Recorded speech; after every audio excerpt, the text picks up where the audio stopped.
Right, here we go. Good morning, Year 9. It's lovely to see you all. I've given you a blank piece of paper, and on that blank piece of paper, what I want you to do is write all the things that you're interested in.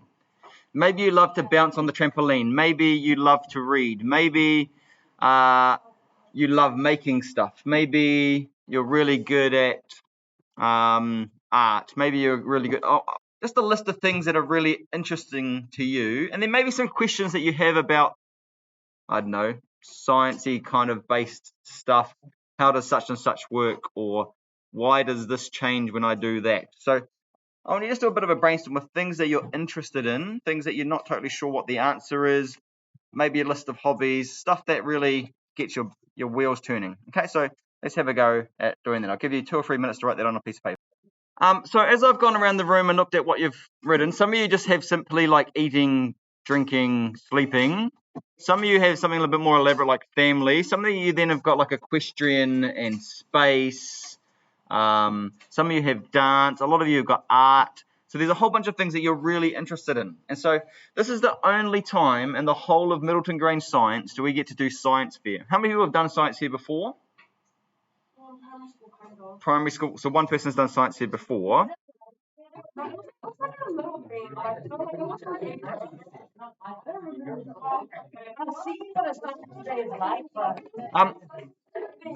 Okay, so we'll turn it in again. On our OneNote under Content Library Science Fair, there's a whole bunch of information. Here's a digital copy of the booklet, Caleb, that you've got in front of you, and I'm just going to read to that for a little bit. So, what is Science Fair? Science Fair is a competitive event hosted by schools worldwide, and the best entries to the Middleton Grange Fair will be judged by the parents. So, at the parent-teacher-pupil conferences, so the meet the parents evening and start of term 3, we're actually going to have them upstairs in the mezzanine floor in the hall, and parents are going to be invited to come and look at your projects. And so it's going to go there. We're going to judge them, and then they're going to go to the Niwa Canterbury Westland Schools Science and Technology Fair Challenge. And if you win first prize, you can get $1,000. That's a fair amount of money. $1,000. $1,000.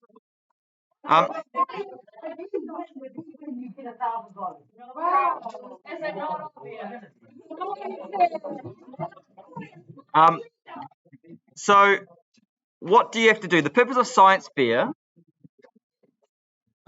William, is to give you the opportunity to investigate something that you are passionate about. This is the only place in science that we really just give you this open slab of what is something you're interested in, what do you want to investigate, do something that you really love.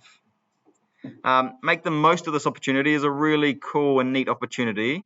And so the first thing you need to ask yourself is, what am I interested in? And so that's what that piece of paper was, and you might need to filter that down a little bit to write something in there.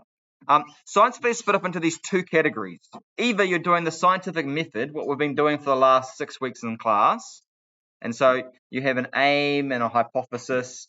You'll do an experiment, you'll collect some data, you'll produce a graph, you'll make a conclusion, you'll do some discussion. And so some things you might want to, you could do a science fair on, or what type of flour produces the fluffiest muffins. So I'm seeing a lot of people have food written on their list, or are compostable bags better for the environment? Do compostable bags actually compost? That's actually quite an interesting topic, because if you do some research into there, you'll see there's actually 4 quadrants of compostable. So, do the straws, the cardboard straws at Macca's actually break down? And how quickly do they take to break down? Do the cups, and when you stick it all into the rubbish bin, does that actually do anything for the environment because it's compostable? You could do something around fabric. Something that I was just looking up today. Oh, no, where is it? I don't know how many of you followed the news with the Wellington protesters. People are aware that people hung out in Parliament for a while. And then something you may or may not have seen. Where's it gone? On one of the days, they started wearing some hats. And what were the hats made out of? Tinfoil. And they said that they were wearing tinfoil hats because... Yep, Caleb? Something about the government on the self-help thing. Yeah, so I think they were saying that they were being radiated by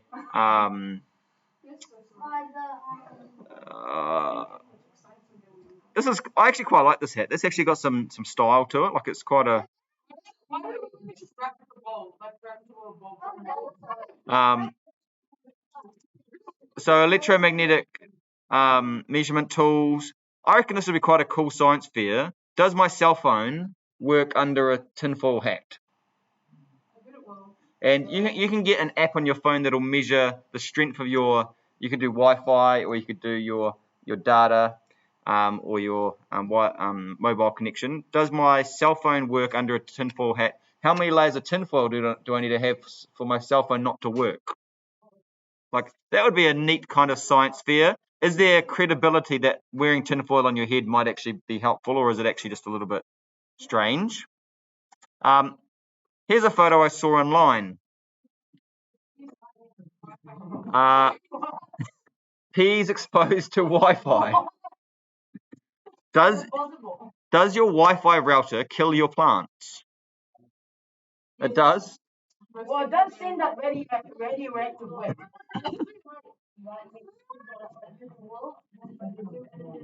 So she sleeps right next to her Wi-Fi box. Is her hair gonna fall out?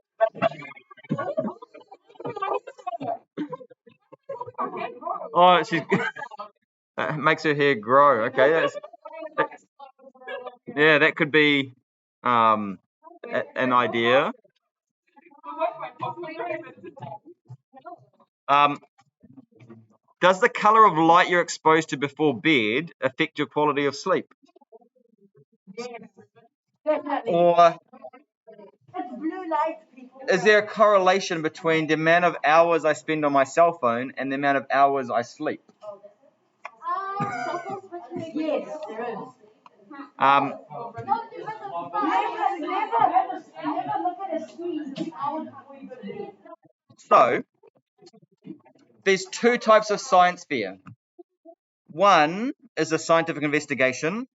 One is this technological solution. So some of you just want to do, here's a fair test, da da da da da. We're going to be able to go around the room in a little while and see some examples of other people's science fairs. So these are past year's students' science fairs around the room. This one here called Traffic Trouble.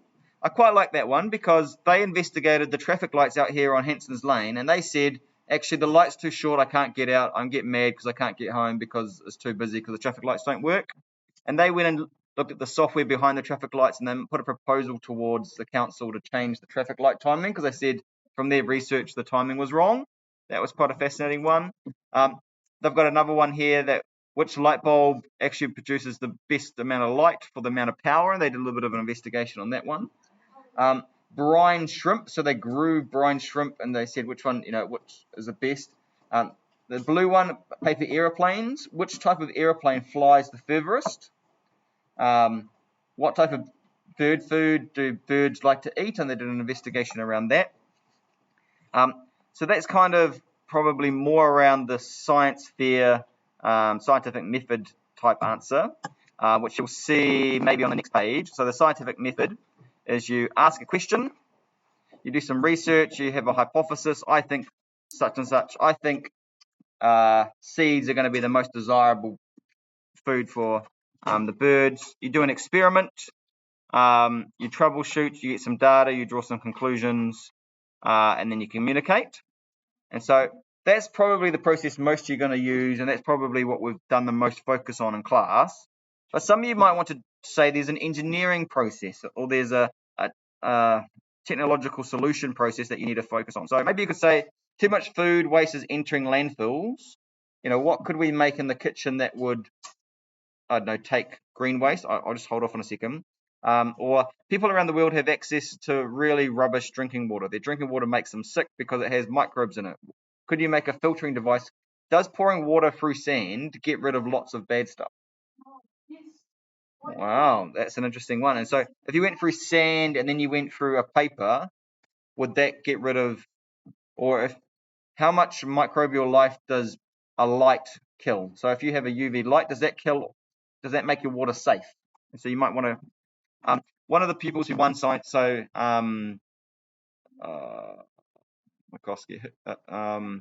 Mackenzie, when he did his science fair a few years ago, he made a greenhouse, and it had little sensors that made the roof open and close based on how hot it was and the moisture of the water and whatever. So there's some pretty elaborate projects there. I talked about Mark Rober at the start of the lesson. We're going to watch a video of him making a stone throwing machine. Has anyone done throwing stones across the water before? You like skipping them? What's the highest number of skips people have had? What's the number? 5? 7? You reckon you can get 8? 15.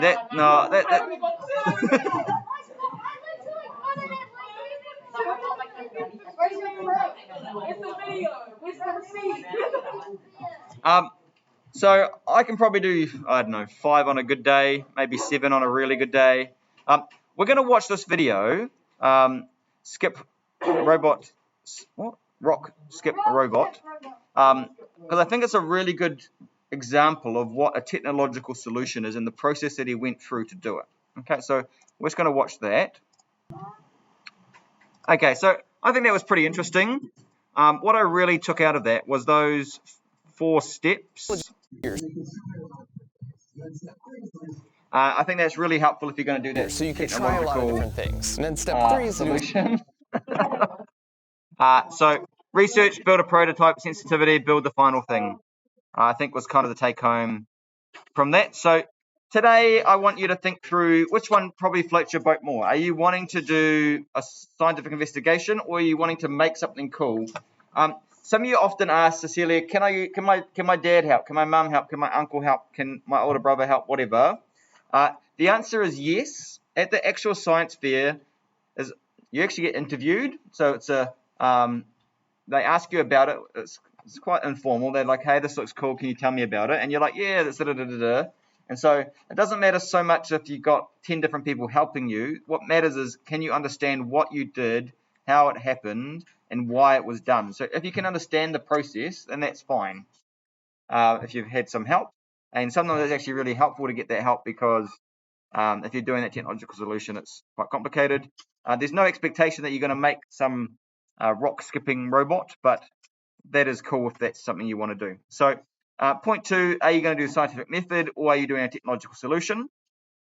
Step number 3, are you doing this by yourself, or are you doing this in pairs? And if you're doing it in pairs, somebody in this class, who's that peer going? Who's that other person going to be? Are they interested in the same thing? Are you both going to be able to work well on it? And then it's helpful to decide what your project's going to be. Some of you may have an idea. I want to do X. I want to investigate tinfoil hats. I want to investigate whatever. If you're not sure, this link here, sciencebuddies.org, will ask you a bunch of questions about stuff you're interested in, and it will help you lead to a question. And so what we're going to try and do is, what is my question or my technological problem, and which of these categories does it fit within? Later on that page, you see the time frame. So by the end of this term, we want your final question to be asked, or your problem identified, and you to have started. It primarily is homework, yes. You do get essentially a term to do it, but I will be doing checkpoints quite frequently. So you need to really have come up with a question, how to go at trying to work through it to see if it's going to work. So most of the time, the first question you come up with doesn't work, or there's an issue with it. And so that's why I'm giving you another 4 weeks or so to have your final question sorted and having done some practice with it. You're then going to do a method and experiment and logbook and click some data, and then you will be presenting it to the class. So you'll be giving a display board like around the room. You'll be giving a presentation from that.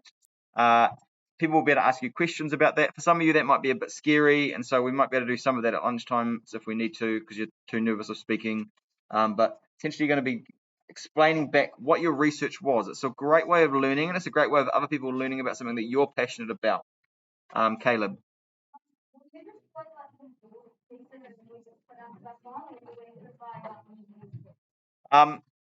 So the question was, does the school provide display boards? In the first instance, it's probably helpful for you to get your own one. You can make one out of a box that you can get from a skip bin. We probably do have some old display boards lying around that if you get really stuck, we probably can supply them. But in the first instance, it's probably helpful for you to acquire your own one. Here's an idea of what a display board might look like. And here's how it's going to be marked, and here's what a logbook looks like. At the moment today, all I really want you to think about is, what is your question, what are you interested in, and how can I apply? Yeah, I might love horses, and I might want to, and then what makes the best horse poo? So what does my horse have to eat to make that? There's so many things you can investigate. So really neat opportunity, and I would like you to spend some time now thinking through what is the best question. If you're not sure what question to do, get out your laptop, click on the Science Buddies link, and have a go. I'd love to come around and chat with you.